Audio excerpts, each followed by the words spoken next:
The absconding business tycoon Vijay Mallya will be in London court for hearing related to his extradition trial.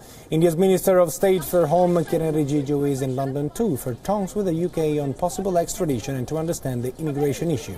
A CBI Special Director, Rakesh Asthana, is also pressing the case in London.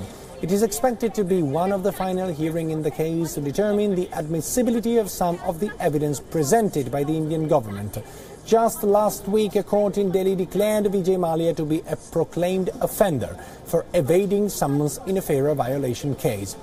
Mallya is wanted in India on charges of fraud and money laundering, allegedly amounting to more than 9,000 crore rupees.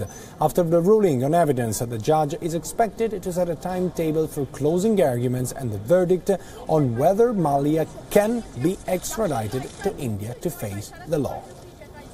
And joining us live on this story on the broadcast tonight, we have our Bureau Chief in London, Mandy Clark. And Mandy, thank you very much for joining us.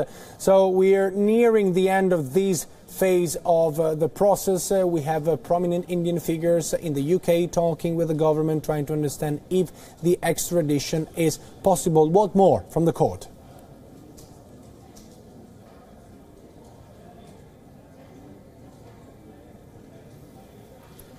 We're facing some technical problems. In the meanwhile, what we are talking about is the well-known case, I would say the infamous case of Mr. Vijay Mallya.